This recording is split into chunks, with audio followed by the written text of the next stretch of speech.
I'd like to begin today's show with some of the ongoing discourse about the ongoing genocide taking place in Gaza. Sorry to start on such a fun topic, but I guess I don't know. Like I felt compelled to discuss this because I don't know. It's just been sort of sticking in my head the last couple days, and I guess I just wanted to get this out. And that is, I know you've all been waiting for ContraPoints to weigh in on Israel Palestine. Well, she finally did, and I bring this up, not necessarily because we had her on the show a couple years back, and I don't know, like she's someone whose work I have respected in the past, but like I think like there was just a couple of one of her comments that I just find very indicative of the ongoing sort of like crisis of managing the contradiction of liberalism as it relates to Israel and Palestine. And I'll just begin with she opens her sort of Reddit post about this by saying, basically explaining why she hasn't engaged on this topic on her YouTube channel. And she opens by saying, "Is Israel committing a genocide in Gaza? Yes. Do I oppose it? Yes. Do I feel angry about it? Yes. I also feel a lot of other things." And it's the other things here that I'm really going to take issue with, because you're really stepping into a puddle of shit when someone begins by asking themselves questions. Like yeah. We saw. Yeah, I think people saw that Ken Paxton, his wife, did that. The worst type of divorce announcement, which is when the wife goes, "Due to recent discoveries," which always means child zoo. So I imagine Ken Paxton, when his wife found the child zoo, said, "Did I buy these children? Yes. Were they underneath the property? Yes. Do I have more children being delivered? Yes. But I'm still your husband and I love you." I've never heard anyone do that "I'm asking myself questions" thing, and they're not a maniac. So, I mean, she dispenses with just so everyone knows, she does believe Israel is committing a genocide, and she is angry about it. And then she goes on for quite a bit about the other things she feels about it. And basically what it comes down to is that, like, yes, Israel is committing a genocide. Yes, she's mad about it, but there's nothing to be done. And like the sort of a side effect of everyone being angry about this is that it hurts the Democrats and it helps Donald Trump. And I like it's this one section here that I really want to talk about. But yeah, Felix, go ahead. I like that part is insane to me, because she starts out her first you wouldn't call them paragraphs, I guess, like Psalms. It's kind of written like the Psalms were. Maybe it all came to her like Solomon, but she starts out by saying that Brandon, he could not have done anything. If Brandon were to stop the weapon shipments in October of 2023, according to her, it would go against decades of bipartisan consensus. It would go against all of Congress. It would be impossible for him. It would be impossible for one man, the president, to do this, to exert as much force on Israel as George H.W. Bush did, who was president 9,000 years ago. But then when she talks about again, you always know you're in trouble when your screed contains the term online left, when you are addressing the online left, because she, her big thing is that the online left, in their, the way that they have, expressed their opposition, she says, has saved 0 Palestinians and maybe, hurt Kamala's chances slightly. So Biden is completely exonerated from doing anything at all. The red line in Rafah, cutting off any weapon, no, it's completely exonerated due to bipartisan consensus and 20 years of history. The online left, due to they are held to a way higher standard than Brandon, though.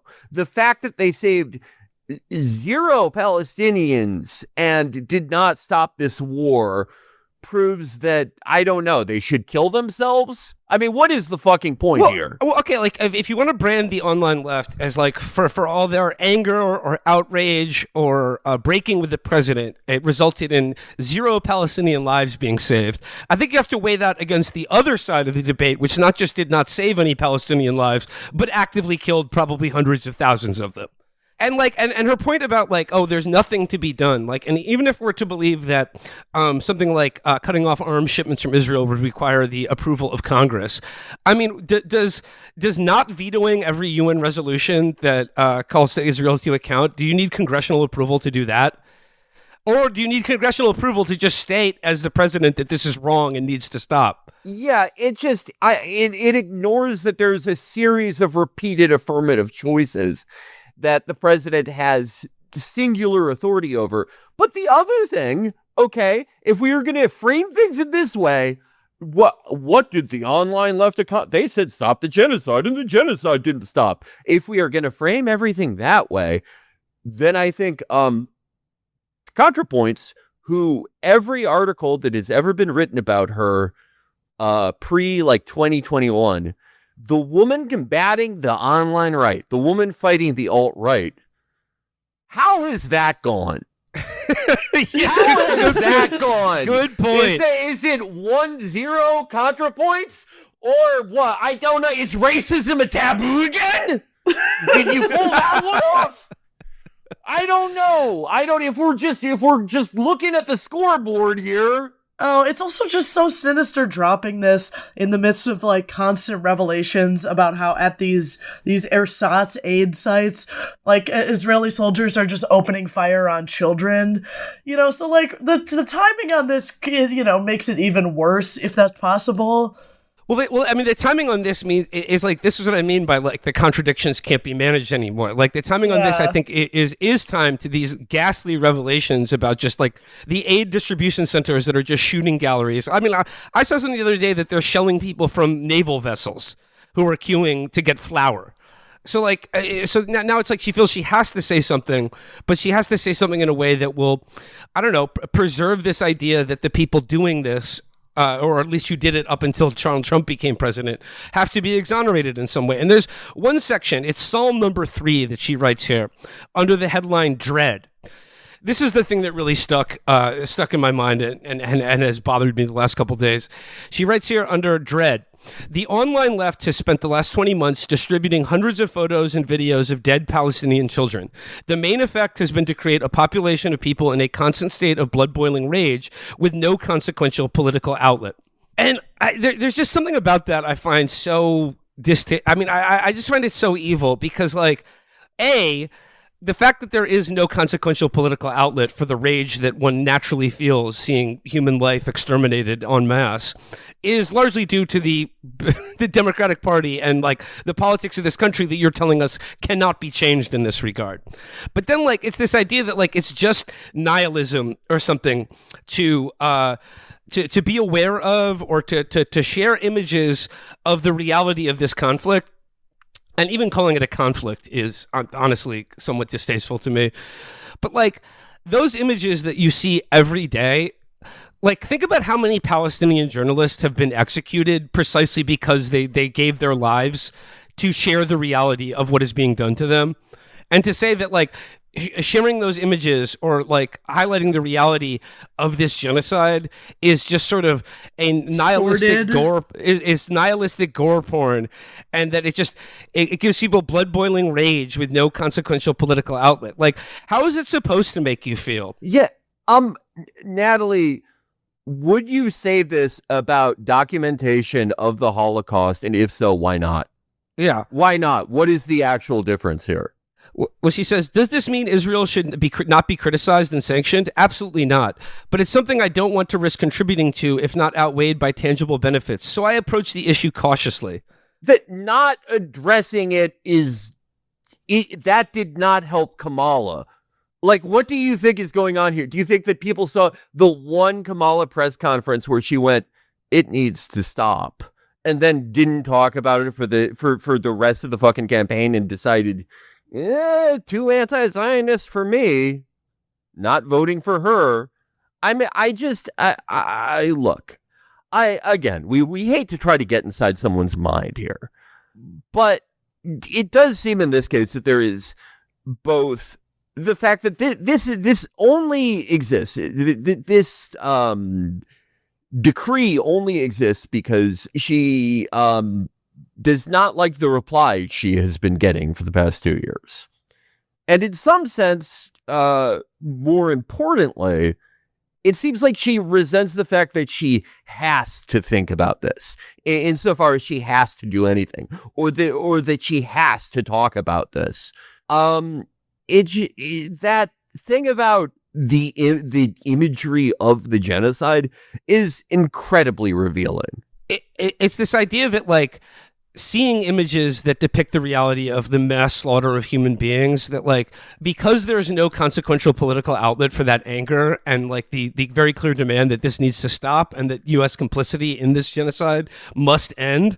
And, like, and if further than that, like, it needs to be confronted by U.S. power rather than actively abetted. The fact that there's no political outlet for that in the Democratic Party, like, makes it so that you talking about it is pointless. Because, like, oh, well, if you saying you're against genocide isn't immediately going to stop the genocide, then you should just chill out and be a little cautious about it because it's hurting the Democrats, who are otherwise the good party. We're also living in the age of consensus, like the whole Biden administration, extended network of messaging was about being cautious as we, aid and abet a genocide. So, like, that's already the consensus we live in, and to, like, throw the word caution in after confirming that it's a genocide, knowing that your government is doing a genocide in your name, shouldn't that, necessitate perhaps throwing caution to the wind, Yeah. Because, like, what's the negotiation here? Like, are we going to get Medicare for all if we let them do this? And like, I guess this is where I'm at with that. Like, because, like, yes, it does seem very bleak. And, like, I've seen other people say that just sharing images of this just desensitizes people. I mean, I think that's telling on yourself, because I'm not desensitized to this. Every day when I see this, I feel shame and disgust, but also I feel like more pressing than ever that there is no hope, there is no future for anyone in this country under these terms. Like, you are not going to get a good, positive political outcome in this country if you just look the other way when it comes to the carrying out a genocide. Well, that's what the Democratic Party asked us to do in voting for Kamala. And it is an insane bargain if you choose to see it on those terms. Because if this is an acceptable price to pay, then what is it, and just stopping this, being opposed to this is not enough. That is not enough in its own moral terms for you. Then what is stopping them from the next, 100,000 or millions that are killed? Nothing. There's absolutely nothing. This is a test of what you will accept. And for you, I guess you passed it. You will accept anything if it is brought to you under the right terms. And, like, I do rue the fact that my opinion on this doesn't seem to have much of a political effect. I mean, well, look, it's had a political effect in that we've seen a sea change, at least among Democratic voters, about how favorably they view Israel. That has happened, and it has been a tidal wave that has happened over the last year. And if you want to say that that's irrespective of the protests and the increasing public presence and vocalization of pro-Palestinian solidarity, fine. Have at it. But Felix, to underscore your point once again, your vote is the only leverage that you do have for the most part. Protest is a part of that. It's a form of leverage. But at the end of the day, your vote is what you have to offer these people. And if the position is that, like, you still have to vote for them in spite of their active support of a genocide, and you've proven that you will vote for them regardless of that, then what won't you vote for them over? Like, what's the red line here? But also, if you're ruining the idea that, like, you know, there's no politics to be done about this, shouldn't that necessitate withholding your vote from the people that are making it so that your voice has no place, you know, in policy around this issue? It is all part of a determinist view of politics. I don't know if you saw the most recent poll on Trump and immigration, but it is, I mean, this is, I'm always saying it's 2017 again as sort of a wish casting thing. I would love to do the movie Zac Efron 17 again, but it's 2017 again, and it's about me.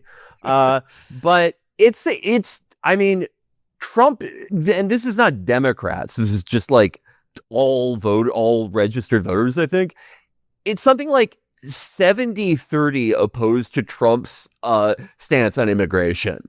Every poll that we saw from fall of 2024 that, you know, supposedly was the reason that we have to there has to be like a $40 billion budget for ICE every year in perpetuity, completely and entirely reversed, even among Republicans. In part because, as we talked about at the time, these things pull one way. These policies, you know, mass deportations, this time of draconian enforcement, when people see it in practice, they actually do not like it. We can have a lot of conversations about how stupid voters are, but that is the case. And this was supposed to be the one issue that is immovable, despite the fact that it has moved so much in the last decade. Back and forth. But this like dead consensus of like left liberalism, the people who are like Stannis Baratheon's army for Elizabeth Warren, they're offering this vision, this view of politics where even an issue like an 80-20 issue like this, like cutting off weapons to Israel, it is untouchable because of all the 97-year-olds in Congress. It's trying to convey some type of like some sort of moral seriousness and just, I guess, sort of like cynicism towards the process, but it's just completely ignorant of how any issue is actually swayed amongst American voters. Well, it's because, like, I mean, look at the way Trump governs. Like, do you think he gives a shit about opinion polls and about how popular or unpopular his agenda is? I mean, his agenda is about as popular as scabies right now, but it's full steam ahead as far as I can tell, because like the people who do support his agenda will vote for him based on that. And for the people that are movable, I think they just follow someone who they think is like strongly committed to what they're trying to achieve, rather than someone who is constantly changing their positions based on what they think other people want to hear. This is something the Democrats habitually misunderstand, right? Like during the election, Kamala Harris, they always put the messaging cart before the policy horse. And so, like, during the election, didn't Kamala release some, like, you know, weirdly draconian, you know, looks like kid gloves compared to what we're seeing now, but weirdly draconian immigration plan in response to polling from the American electorate saying, like, oh, immigration is our number one issue? You know, like, the policy leads the opinion. And, like, Democrats simply do not understand this. Well, in fact, if you know, American opinion is this far, like, ahead of you in terms of policy, that should make it, you know, like blue skies for you to actually, like, you know, meet up with where the American electorate is, right? Like, you know, America backing Israel in Gaza is incredibly unpopular. And so if you're the Democratic Party who can't be fucked to, you know, like, catch up, I guess, that's where the dread comes in. Okay, dread is, Trump just passed the most unpopular bill in history, right? Part of this bill is, you know, as we talked about last episode, this exponential increase for funding for ICE. I do think that a lot of that will fortunately be swallowed up by the contractor bloat state. And there's some silver lining just in the fact that it just takes so long to recruit and actually hire ICE agents, and no amount of money can really speed that up significantly. But they may as well just pass a constitutional amendment stating that ICE's funding level will always be this, and almost everything else that is in that monstrosity. Because what Democrat that could realistically be given the nomination in 2 years, who among them would have the nuts to decrease ICE's funding? Even a little. They're immediately running from that fight. And to me, that is despair. That is despair. If you're a Democrat, I don't know how you can look anyone in the eye and say, yeah, let's see, get excited for the next 75 years of undoing this bill, provided that we win the White House consistently every 4 years for the next century. Well, I think it comes down to this expectation that voters only want politicians to follow their lead, and it's just no, leaders don't just see what the people want and give it to them. Leaders have to bring people with them, and people just want to be told what to do. They want to be told what to think. And this constantly hiding behind voters, for Democrats at least, is an indication that they don't really believe anything outside of, supporting Israel and deregulating Silicon Valley. Yeah. I mean, I feel like I'm Steve Harvey here, but it's when you're out on a date, you don't want to go, well, what restaurant do you want to go to? Yeah. That's how I'd put it for them.